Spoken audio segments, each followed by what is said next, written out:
Hello everybody, and just here and welcome back to Frieren, episode 25, in which, we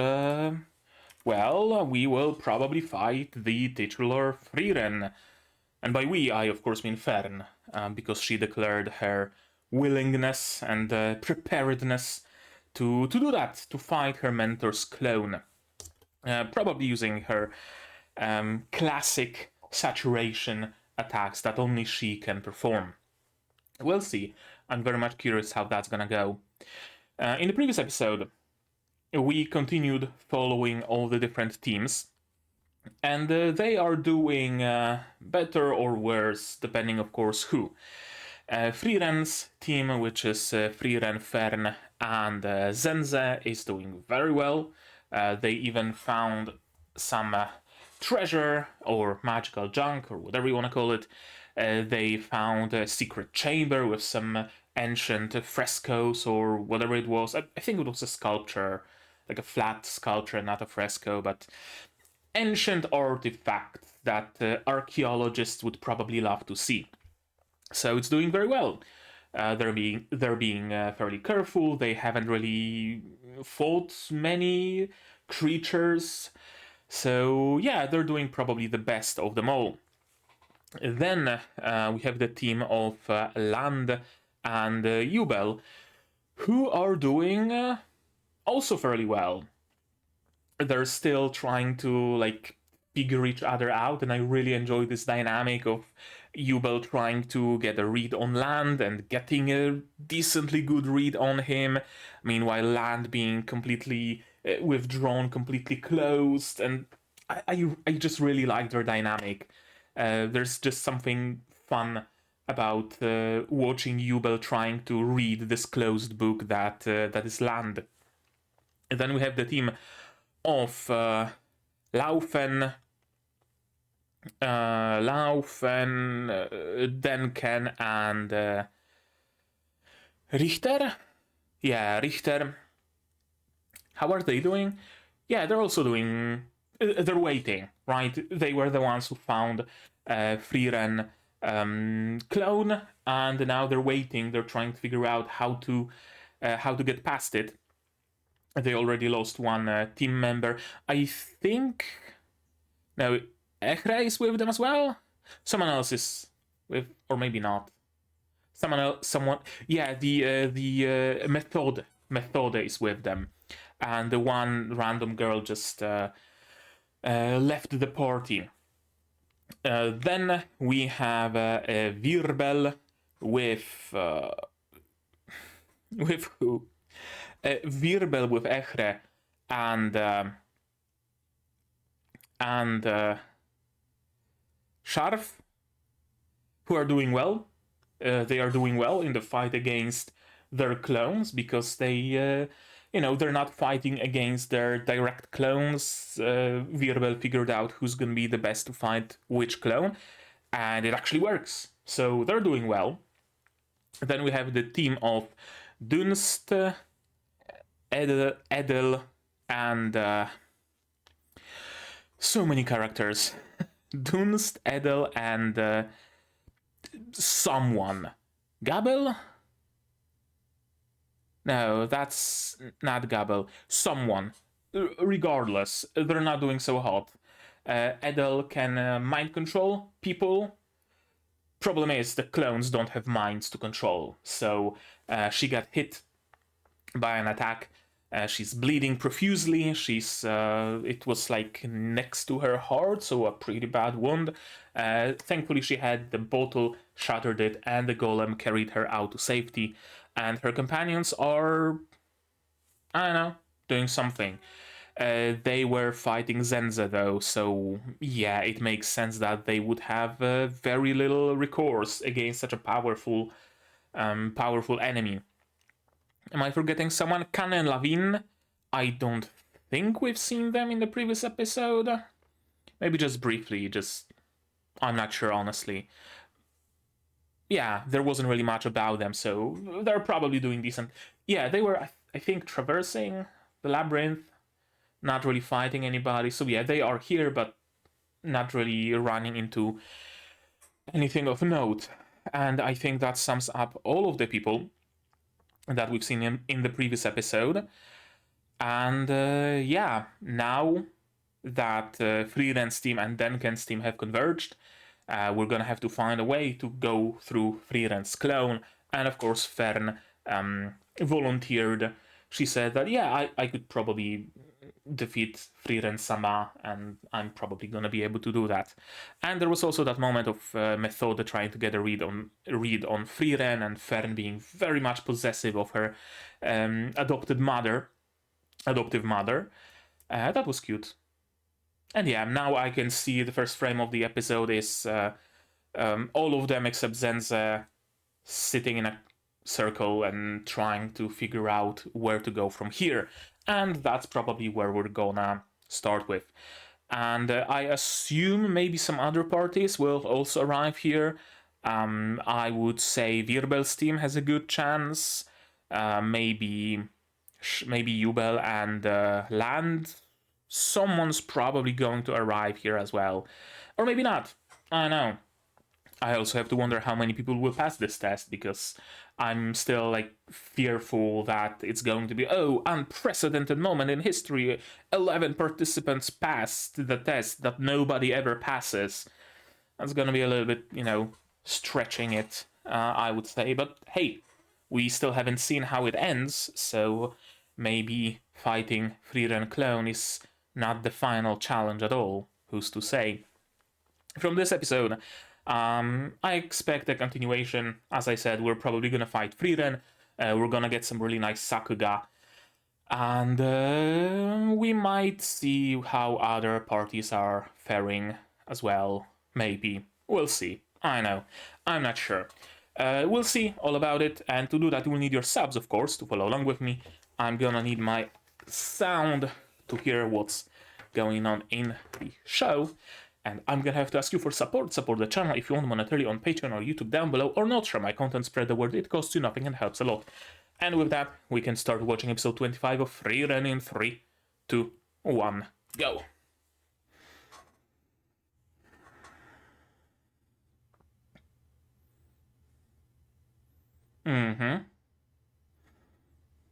Look how happy she is. Okay, so we get a little bit of last time on Dragon Ball Z.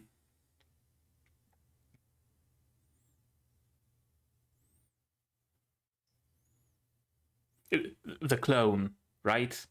You're talking about the clone, Fern.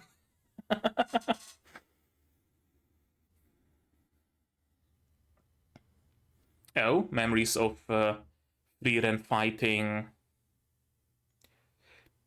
Seria? I had to find her on the list of characters. I already have issues remembering people's names. When I was working as a teacher, don't tell anybody, but I don't think I remember any of the names of any of the students I had. It was hell. I had to refer to them by like numbers and no, never again. By the way, there's a poll. If you haven't seen the video on the channel, a little bit of self-promotion, we finished Madoka Magica with Magia Record, and now it's time for another non-seasonal show that I'm gonna be watching. So go see that video. It might be somewhere in the cards here, maybe, and you can vote on what I'm gonna be watching next. There is plenty of seemingly, or at least I believe, some really cool shows on that list.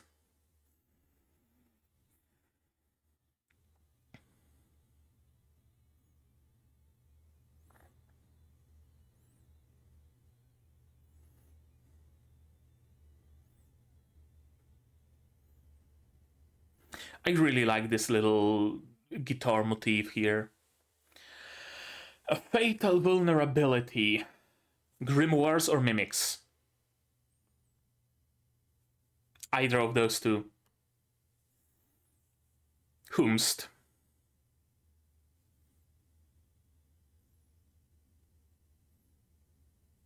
Oh, he's from the Adults party. Yeah, I guess he also got hit. Do you have any healing spells?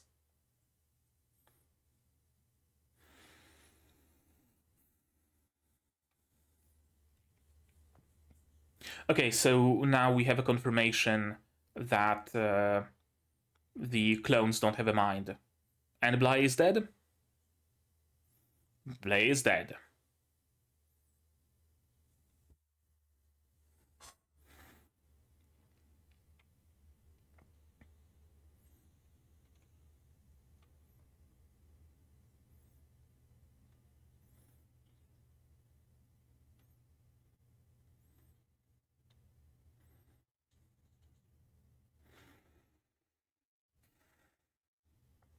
See, he really has the moral, like, characteristics of a first-class mage.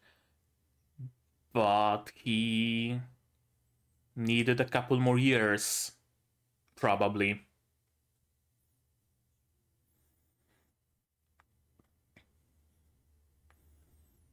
Okay, Holy Scripture. So I guess besides goddess magic, there aren't any healing spells? Curious.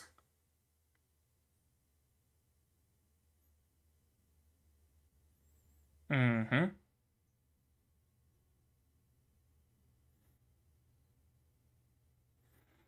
And you also don't have Edel with you, so...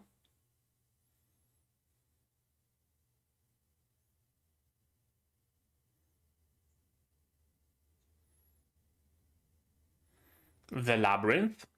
Or whoever is the Dungeon Master here.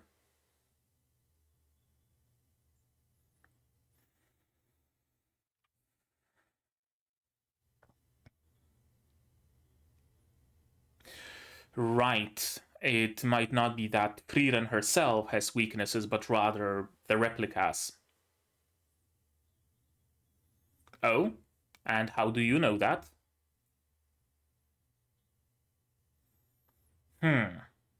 Yeah, we heard about that.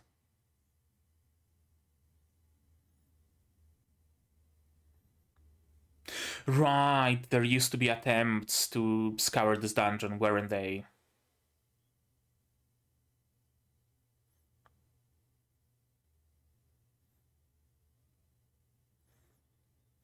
Meaning? Fair.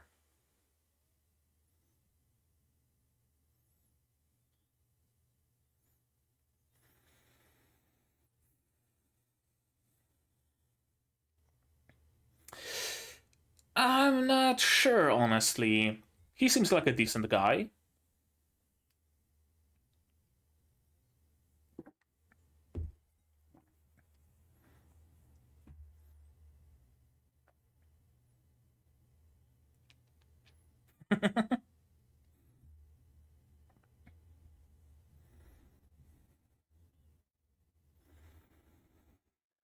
Okay, so you have to go through Frieren one way or another.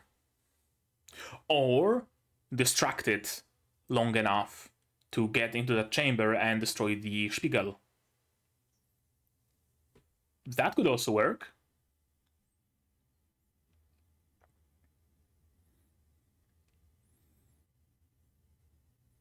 Frieren. So I assume you can undo it.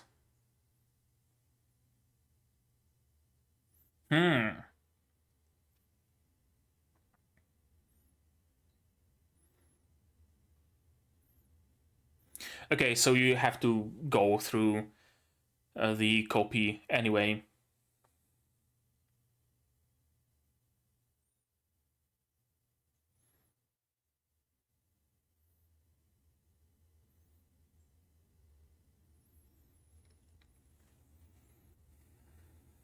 Why?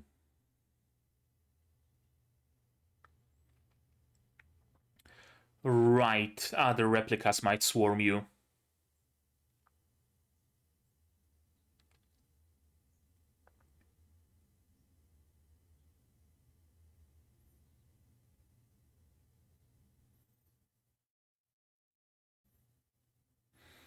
Yeah, we really wouldn't want to face Fern's clone, would we?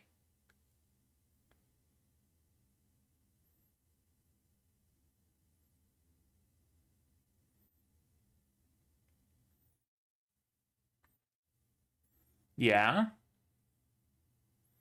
Mimic? Grimoire? Sleepiness?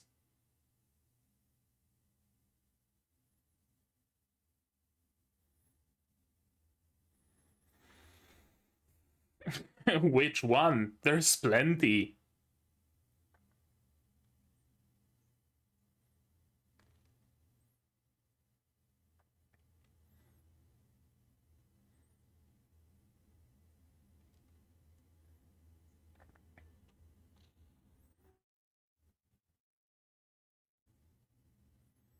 Hmm?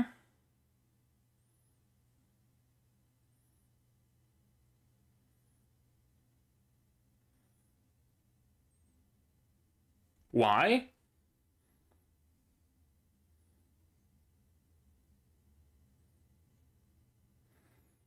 What is? Please explain.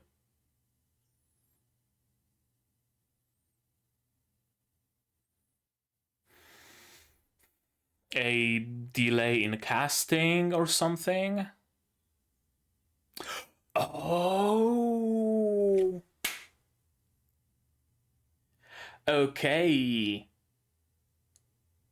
So her whole energy just goes into the spell and she just. Okay.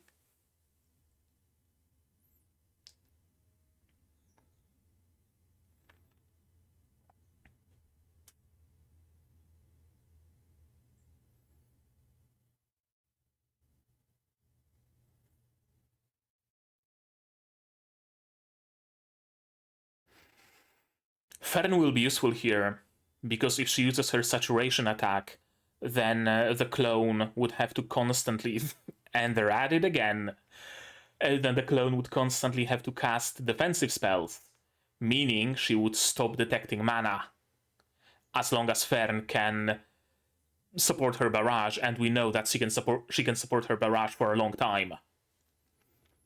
And that would give someone stealthy, like perhaps Laufen, a time to get behind the clone and shoot it in the back. Right? It's a valid plan.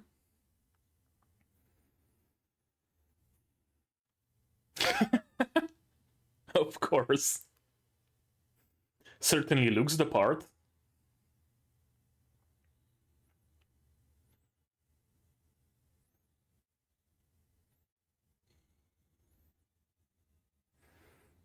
That's supporting fire, all right.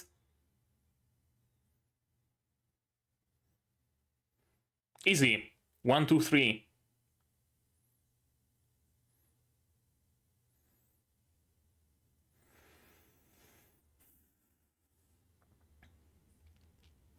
Right, plan first, plan it well, then execute it.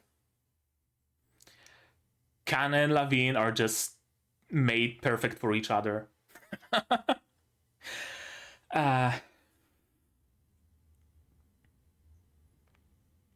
Okay, let's see it.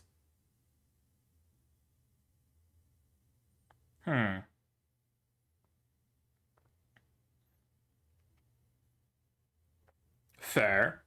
Yeah. I'm fully expecting a casualty, though.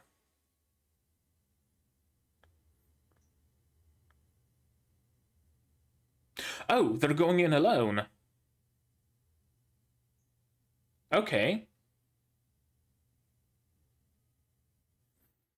Right. As I said, right.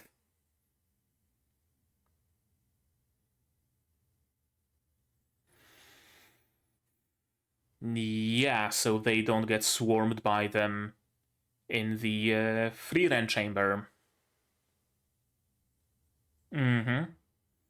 They need to focus on the Frieren clone. Then they gotta destroy the Spiegel. And the rest of the replicas, I assume, die with their creator. So that's a good plan.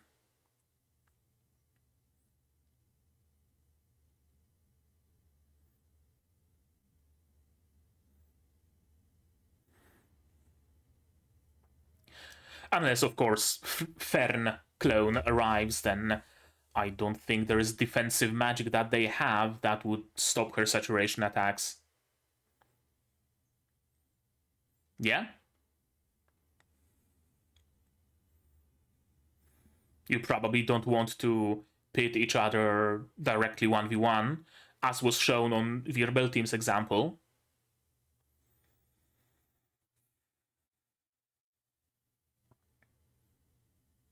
Perfect mimicry.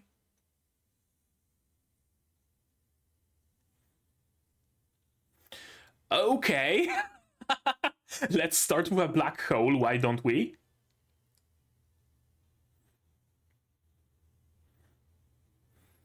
That's some dope-ass magic.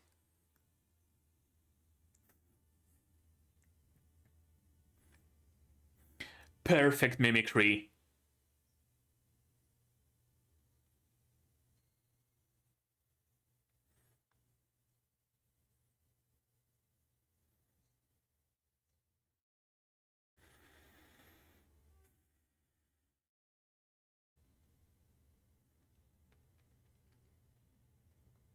Mm-hmm.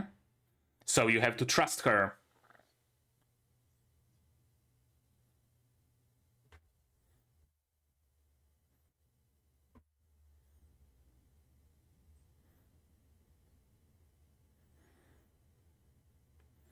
And Kana and Lavine are just doing this.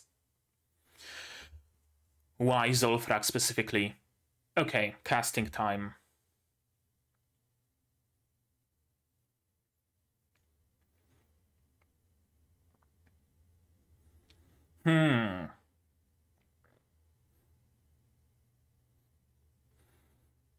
But it's a moment that you can exploit. Mm-hmm. Makes sense.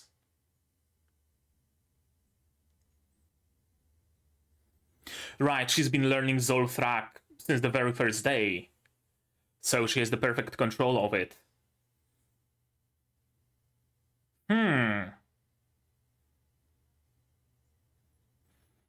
That's a lot of mana.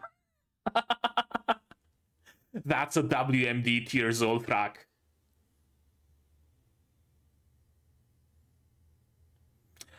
Oh, the real Frieren is in the way. That's an issue.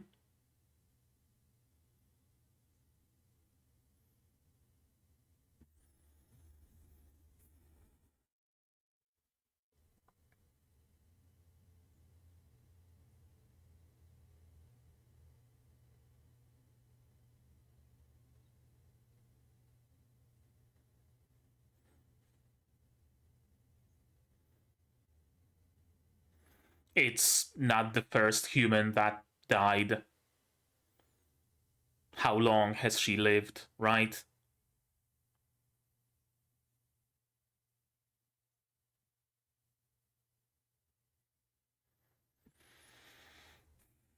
Mm-hmm. Oh, interesting. So humanity hasn't. Oh, so humanity is fairly new to magic at all. Not just like demonic magic or elven magic or whatever, magic as a whole. Interesting.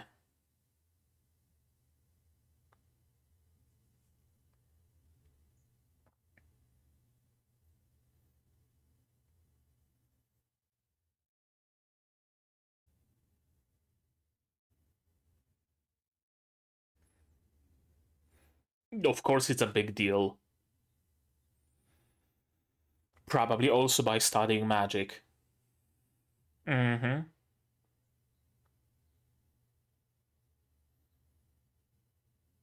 Yeah, essentially. Even if that magic is just sour grape spell. Huh.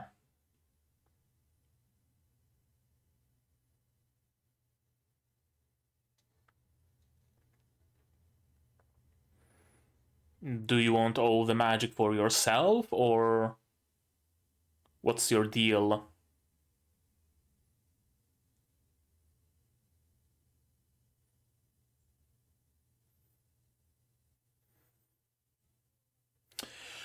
Yeah, she's an elitist.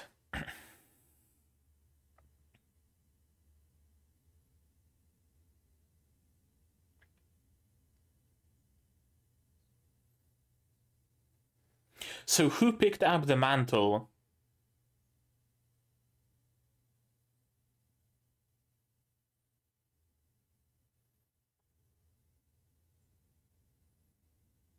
Yeah. The wheels are spinning and you can't stop it anymore. Even if Zeria decides to not lead the research, someone else will. It might go slower, right? But it will happen. You can't put the genie back in the bottle.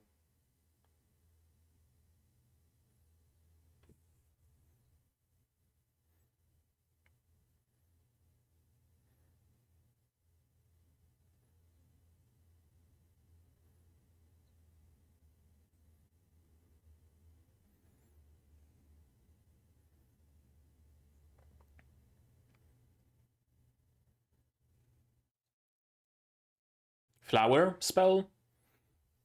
Flower spell, yeah. A spell that brings joy and beauty, though.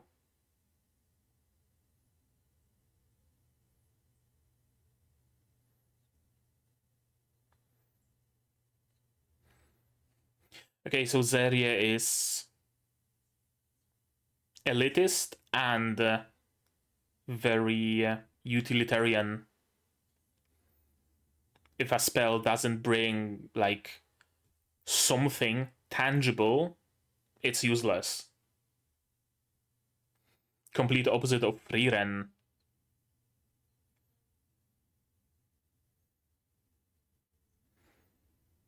Frieren who finds worth and joy even in the seemingly most useless spells, right?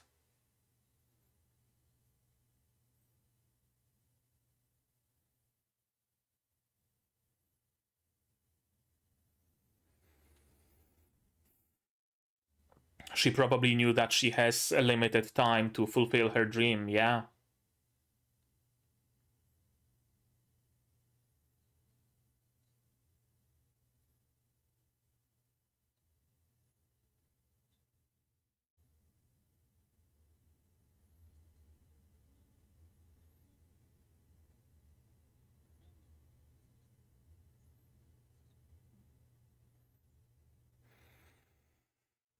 Okay, so we have Elven time span confirmed to be basically eternity. I was wondering if there's like 3,000 years or whatever, but no, it seems like they are basically immortal. Far as age goes.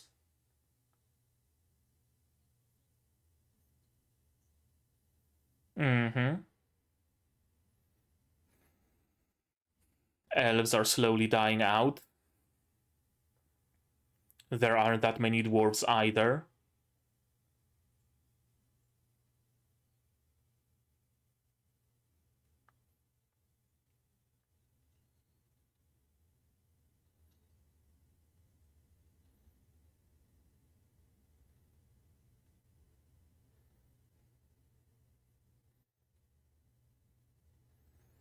Or your apprentice. Or me. Or a human mage. Huh, Fern. Ah, funny how the world works, isn't it?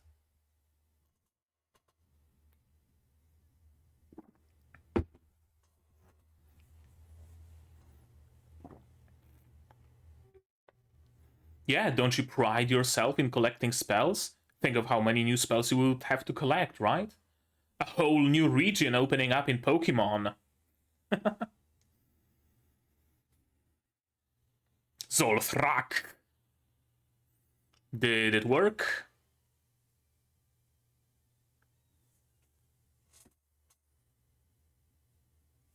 I guess we'll know next week. Sure. And right here, why don't you? I'm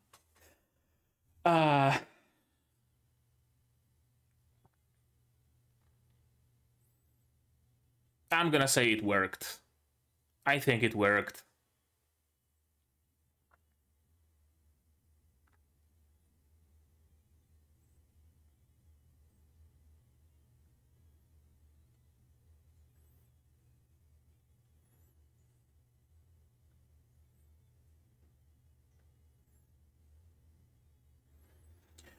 Very...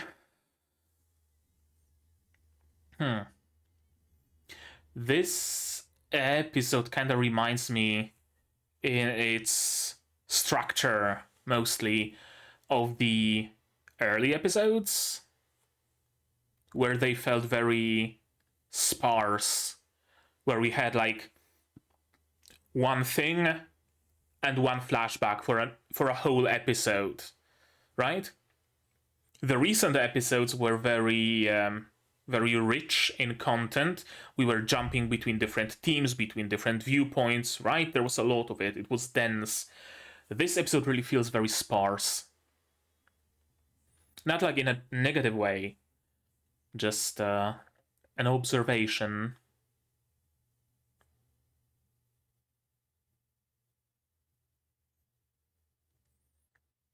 The Hide of Magic. So I guess the spell did not work. Or are they going to be facing some other obstacle? I don't know, we'll see. What we will see now, though, is this episode again. So let's... Yeah, last time on Dragon Ball Z, and Frieren proclaiming that she will be the one to kill Frieren-sama. OP. The replica has a mind, and yeah, it probably doesn't. I like how... how do I say it? We learn the details about those clones separately with all of those different teams, right? With Virbel's team, we learn that it's best to, match specific members of your party against specific clones. One-to-one matchup is probably not a great idea. With Edel's party, we learned that the replicas don't have a mind. And now everything just comes to the same point, and we use all of that knowledge in this final battle. Edel dropped out. Blay is probably dead. I guess he didn't use the bottle in order to give Dunst a chance. And see, this is a pity. Situations like this, good mages dying during this exam. Because they really could be amazing second-class mages. And they could have done amazing things and achieved amazing feats. Perhaps in a couple of years, in a decade or two, they might take the first class test and pass it. But because they wanted to be first class too early, they're just gonna be no class because they're gonna be dead. On one hand, it makes sense, right? It's their decision. They decided that, yeah, I'm ready to take the exam.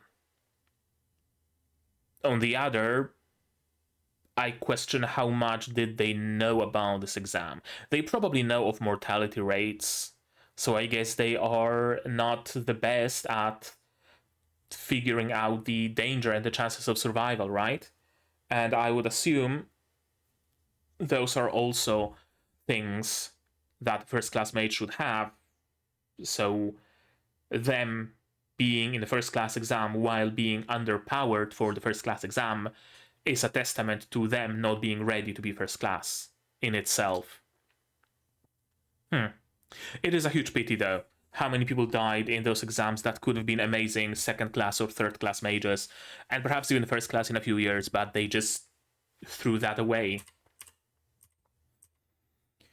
I have information. Why don't we work together? Yeah, it absolutely was Denken's intention from the start, but everybody just ignored him. Holy scripture.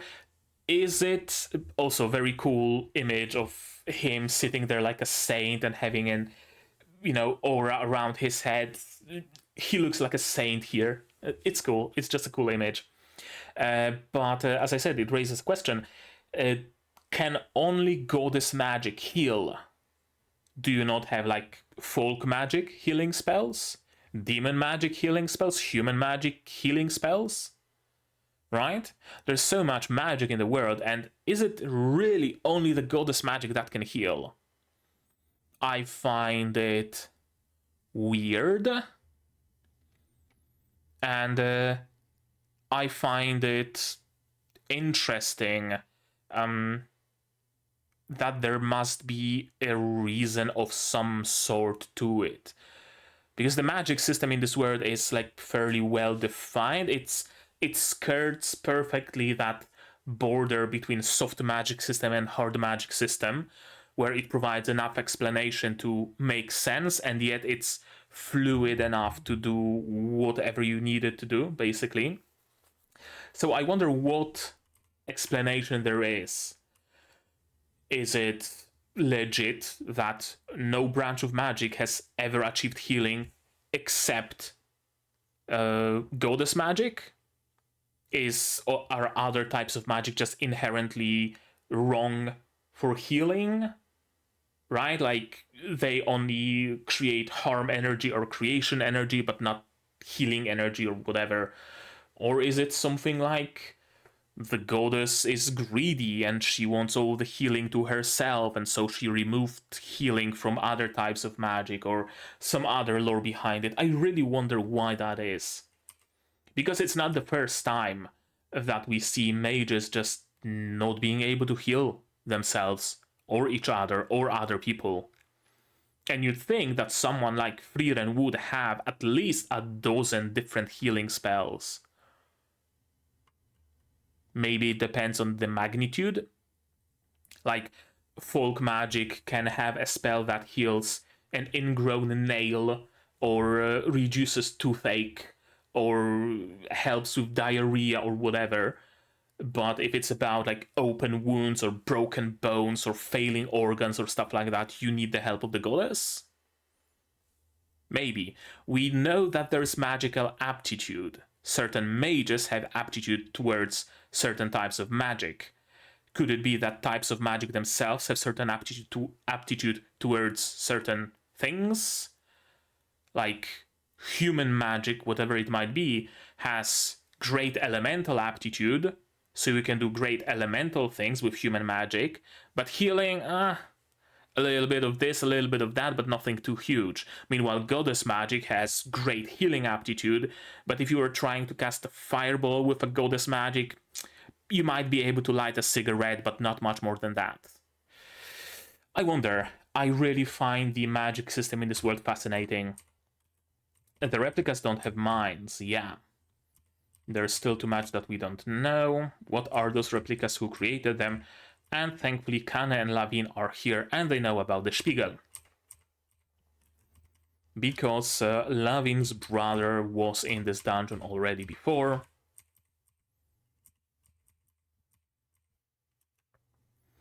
And yeah, treasure room on the other side of the door.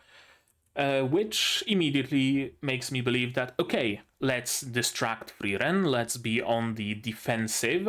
Meanwhile, someone like Laufen, who can mask her presence and teleports to the door, casts Alohomora, enters, stabs the Spiegel with a dagger, and everything gets solved. No. Unfortunately, not. The door is shut with powerful magic that binds itself to the caster, so you need to defeat the caster to open the door. You could break through the wall? Probably not. I would assume that whoever created this dungeon thought of that. Right? Because if they didn't, then what's stopping people to travel to the very bottom floor by just casting digging spell, digging spell, digging spell, digging spell, and just Minecrafting their way downwards, right? There would be no point to the dungeon if people can just dig a tunnel to the bottom and completely bypass all of your traps and monsters, would there? We have to defeat the replica, yeah, one way or another. Yeah, I like how they created the situation where we have no choice but to defeat the replica. Very often in anime, and not just anime, also in manga, light novels, books, movies, cartoons, whatever, very often you have a situation that can be resolved in a number of ways, and the characters just pick one way that's usually like the least optimal, and they just don't mention the other ways. They just ignore them, right? Like, oh, yeah, we could just not fight the bad guy and instead rappel down a helicopter to their evil lair and destroy the bomb, but it wouldn't make for much of a movie, so we have to fight the bad guy and we have to fight on a plank hanging above a pit of crocodiles, and right, you know what I mean. We have to do that because it's for the show. There wouldn't be a show without that. And they never address why they didn't just rappel down into their evil lair. Why did nobody distract the bad guy? Why the other person just snatches the magic crystal, right? I'm glad that they address it here. We can use mind control, we can destroy the Spiegel, we can do this, we can do that. No, we cannot use mind control because. No, we cannot destroy the Spiegel because. No, we cannot do this because. I like it. I really do. Everything is very well thought out. And we have a time limit now as well. So we can't just stay here and wait for the magic to wear off. We can't stay here and wait for other people to maybe arrive and give us a better chance at fighting, right? We cannot do that. We're limited. We have a limited time because other replicas are going to gather at the bottom of the dungeon. But this also gives us a very easy out of the whole situation as a whole, right? The rest of the party, besides Frieren and Fern, will be fending off the replicas. They will be fighting a defensive battle that they might not be able to win. But if Frieren and Fern win, everybody does. Because the replicas die. Right? We have a very easy way to solve both parties' issues. The replicas precisely imitate the functions of a mind, and Frieren has a vulnerability. And that is a very big and very quick spell. Just a generic explosion spell, I would assume. Incredible, I don't believe it. I love how Denken is the only one who notices it. I really do. It really speaks volumes of his of his experience, of how long he's been a mage, how much he researched magic, that he's able to spot those tiny little things. And he's probably passively looking for them, right? Who's detecting magic right now? It's his newfound sense, the sense of magic, just like sight and hearing and taste. He has the magical sense that he uses, right? Because Fern didn't tell him, watch carefully for her magic. No, he just does it passively. It really speaks volumes. And I'm really afraid that if there is going to be a casualty in this fight, it's going to be Denken. I really fear it's going to be Denken. Because this would be one of the most tragic deaths, I feel. I don't think Khan or Lavigne would die. This would also be extremely tragic, especially for the other one, but I don't think Frieren is a show that would go for this sort of tragedy. It mostly goes for bittersweet, if anything. And Denken's death would be, oh, my wife, I wasn't able to visit your grave, but now I will join you in heaven. Right? It would be poetic. It would very well work for Frieren. So I'm really afraid of him dying. Another possibility would be Dunst, because Dunst is just like whatever kind of throwaway character. So him dying would basically have no effect on anybody. Right, Frieren's fatal vulnerability. When casting a spell, she stops detecting mana for a brief moment. Common mistake by apprentice mages, and Frieren was simply never very good at it. Yeah? There's a vulnerability, which means it can be used. I'm glad that Kana and Lavine are the exact way they were, and Frieren has the granny cat face as usual, as it was when they were a party in the first test. I like it, I really do. What about the others? Yeah, replicas will probably gather before then. And yeah, Frieren is very much having fun. She likes clearing dungeons. She likes challenge. She very much likes that. She lives for it. Yeah, all the times we discussed how we'd beat the dungeon boss like this. She likes the discussion, the preparation, then the execution, right? I like it. I like how much fun she's having. A smile hasn't left her face since she heard that she's gonna have to fight herself. I don't think there's a single frame where she's not smiling. Like, I'm not gonna check them all again, but I genuinely don't. Well, okay, there is a frame when she's not smiling, but besides that, I think she is the entire time. Can we win? Can we fix it? No, it's fucked.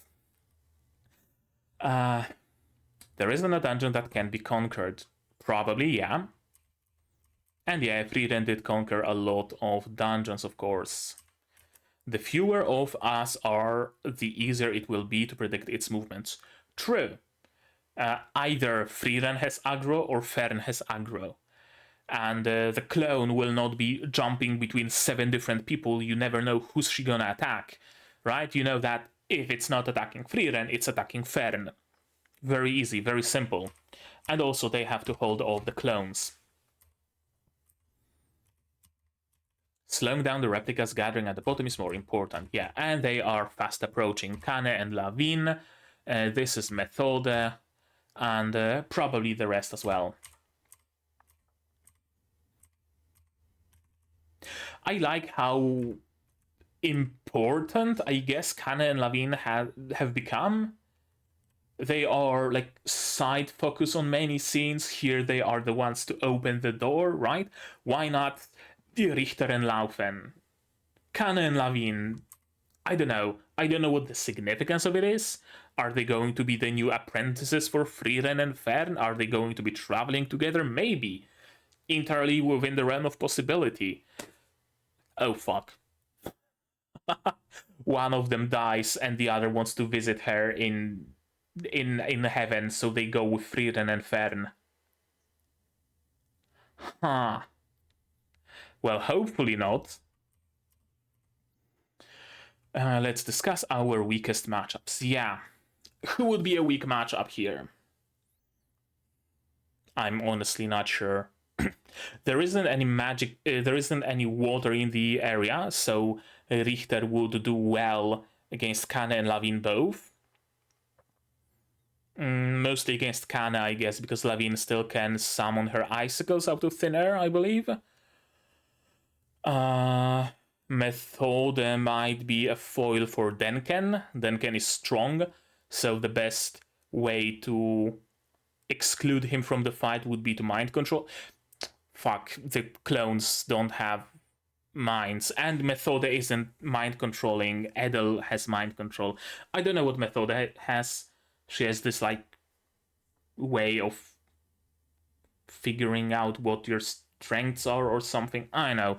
We haven't seen much about Dunst. And Laufen could be a foil for Richter, because even if Richter erects some barriers, then Laufen might be able to teleport behind them. Something like that. And I love how this fight is perfectly mirrored, for a while at least. Then some discrepancies start to show. But for the first segment, they are really just perfectly mirrored. Judrajim, or Yudrajim, something like that. Magic effects, I mean, I don't have to say much about them. They are on point as always. Great animation, great art. As always, again, I stop detecting mana. I'll be wary of Fern, who used that opportunity to hide. This is actually a very good matchup. Frieren is perfectly able to understand herself, so their matchup would end with a stalemate if there wasn't that, like, another factor here, that being Fern, who throws away the balance. I'll be busy dealing with the equally matched opponent in front of me. You want to make the replica casting spells constantly so that Fern has the freedom of movement. And also, Frieren knows that she is not able to detect Fern when she conceals her presence, so the replica won't be able to detect Fern either. Yeah, not even I can easily detect you when you're completely hidden. Zolfrak, it's very quick, and Fern learned Zolfrak since she was a child, basically. Meanwhile, Frieren has learned Zolfrak like 80 years ago, or 100 years ago, or however long. It's still fresh in her mind, comparatively. So while she might have instinctual defense against a fireball that she doesn't even need to think about, it just happens. When she hears or sees or feels Zolfrak, she has to grind the gears for a moment, like, what? Zolfrak, right, so I need to use the anti-Zolfrak shield. And that moment of thinking is an opening for Fern, who can cast spells very quickly, very precisely, and she has a mastery of Zolfrak.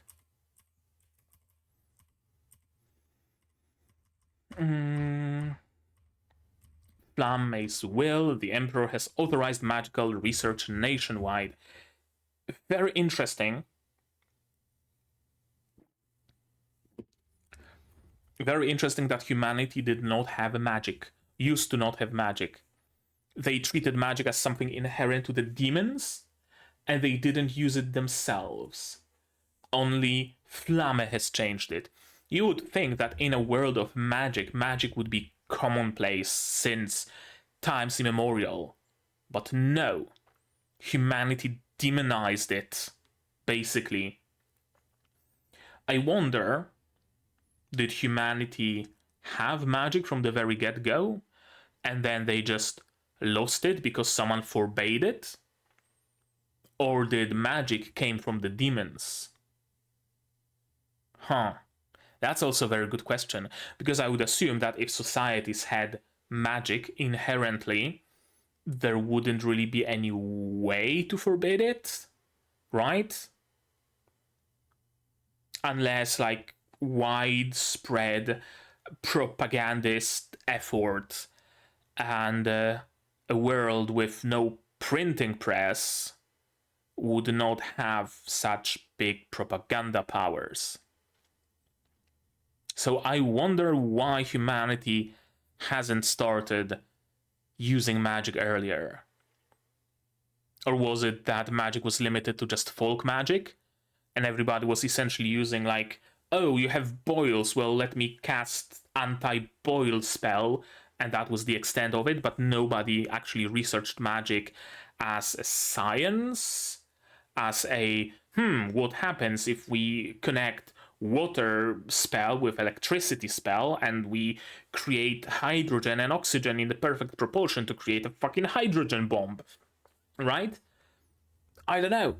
Again, the magic system in this world continues to fascinate me. Openly studying it was forbidden, so I guess studying it in, like, trying to master the perfect grape souring spell, you were doing it on your own time, in your own home, for your personal use, so nobody had a way to know that you were doing it. But if you wanted to study it openly at a university, you would be forbidden to. I don't know. She wants me to take over for her. Yeah, huge achievement. Also, how huge is the Empire? Why do those, like, 1, 2, 3, 4, arguably, with this island, countries even exist when the Empire is so huge? Like, I would fully expect the Empire to encompass the entire continent. How would the, like, southern countries be able to resist Empire's might? And this is also a time when the Empire wasn't tied up with the battle with the Demon King, was it? I wonder. I also wonder, are there other continents in this world? And how does magic and situation look there? There is still a lot to explore, isn't there? We will enter an era in which all of humanity can use magic. Humanity will acquire the strength to fight back against the Demon King's forces. Okay, so they were tied up in the battle with the Demon King, but that's not what I want. I want magic to be special. I want only the selected few to know it. I don't want it to be widespread. I want to ideally be the only one to know it, and maybe my disciples if I have a whim to take any. Very much elitist thinking. And then she also says that she wants magic to be, like, special. A flower creating spell is whatever, it's bullshit, it's useless. Very much stands in opposition to Flamme and Frieren, who want magic to be widespread, to be open, to be everywhere. Who believe that there is no bad spell. If it can do something, it has inherent worth. I like this contrast between them. And at the same time, Zeria isn't like, I don't know, sour about it or angry about it. Right? She's not like, oh, this stupid disciple of mine, how could she release magic to the public? I wanted it to be an exclusive club. She's like, well, I don't like it, but it's happening. Can't put the genie back in a bottle, so I guess that's how it's gonna look from now on. I'm not gonna help with it. No, absolutely not, but I can't really stop it, can I? I really like this approach that she has to it. An era in which anyone could use magic was Flamme's dream. Her favorite spell was a spell to create a field of flowers. Useless, foolish spell, yeah, but a spell that brings joy and beauty. It was the fanciful dream of a girl, but it's what she really wanted, indeed. I thought that era wouldn't arrive for many more years. I also like that she knew that this era will arrive sooner or later. She knew that she can't keep her exclusive club forever. She just didn't know it's gonna be so soon. She's not like surprised that it happened. She's not angry it happened. She's like, curious. Happened sooner than I expected. But I guess with Flamme it makes sense. I really like it. Her life was so short to be practically nothing, yeah. But because of that, humans have to, work faster and denser. They have to compress their times, and so they are able to achieve much more, much faster. I'm reading a book right now. It's called Humans Don't Hibernate. And there's a very interesting topic there where aliens are essentially immortal, but they have to go to hibernate every couple thousand of years or couple 100,000 of years, and then they hibernate for a couple 100,000 of years or couple dozen hundred of years, right? It's very like stretched out, and they sleep for hundreds and stay awake for hundreds, and they see, oh, on Earth there's some like life starting. Oh, time to hibernate. They wake up from the hibernation, and humanity are knocking at their chamber door, essentially. I really like this portrayal of humanity, right? It's fairly unique. Usually humanity is portrayed as like jack of all trades, or an invasive species in a magical world at worst. I really like humanity's portrayal in being fast, being speedy, They have a lot of children, they die fast, they research fast, they make things fast. By the time an elf finishes eating their breakfast, humanity has erected a new castle.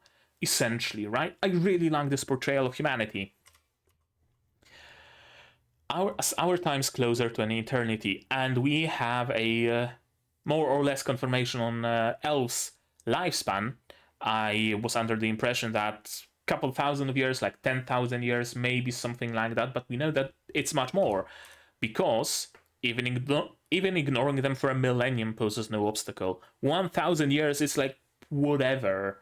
It doesn't really matter that much in the grand scheme of things. So I would assume elven lives are like in the millions of years, something thereabouts, or just straight up immortal.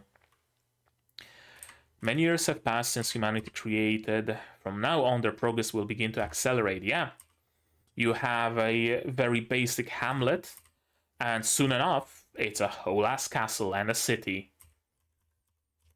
There used to be a forest. There isn't a forest no more because humanity cut it down for construction. Do not neglect your training, Frieren. If anyone kills you, it will be either the Demon King or a Human Mage. It wasn't the Demon King, so if anybody is gonna be a Human Mage. I really like Zeria here. She doesn't like what's happening. She doesn't want to release her magic from her grasp. She doesn't want it to be widespread. But she's also not going to fight the thing that has already started. She's not going to start spreading rumors how magic is evil. She's not going to assassinate the Emperor. None of that. It's happening. Oh well, I don't like it, but here's some words of wisdom, Frieren. I don't agree with you. I don't agree with your mentor. But I still have some wisdom to impart upon you. I like it. I really do. Or a Human Mage. Q. Fern. We're going to see so many different kinds of mages and spells, and Frieren is just excited about the prospect of magic being widespread because so many new spells, so many new mages. Someone's gonna think of a magic that I was even unable to. How exciting, right? I love it. I love her approach to magic. And Zolfrak. It really seems to encompass the copy, so I would assume that the attack was successful, but the final words make me doubt that. This opening won't do, so they're looking for an opening somewhere still. We expected this much, so probably something else is wrong. I have to do it after all. They still have to do something. So this is the height of magic, so they're gonna have to do something more than Fern's Zolfrak. I would assume. It wouldn't be the first time that the subtitles, that the end credits just completely misled me. It could very well be that this opening won't do is about, I know, 3 different openings in the floor and you have to pick one and leads you to the exit, and the other 2 lead you to a trap. Maybe. What else do we have here? Worst case, we could both die. I know. Who's speaking it? Am I gonna be able to discern the voice? Frieren. Could be from a flashback. Could be. Now let's end this. Yeah. It's up to you. This opening won't do. We expected this much. I'll have to do it after all. It could very well be they are near the end and they passed it, and Frieren has to wake up early to get her diploma, and she's like, oh, I guess I'll have to wake up early after all. Could very well be. It wouldn't be the first time. I don't know. We'll see. We'll see all about it next week, unfortunately. Whole week waiting for Frieren, they really know how to do a cliffhanger, don't they? Great episode. I mean, as always. Felt very sparse in that not a lot, like quantity-wise, has happened, right? The war council and the fight and the flashback, and those are basically the three things that did. While the previous episodes and mostly the entire exam arc kind of got me used to jumping between different perspectives and having like 80 different things happen in an episode. So this is a bit of a slowdown, but again, not in a bad way. First episodes also were structured similarly. This episode did a lot for the lore, though. It really made me ask some questions about the magic system that I haven't been asking before, and answered some questions that I had. And it's very worthwhile even in just that regard.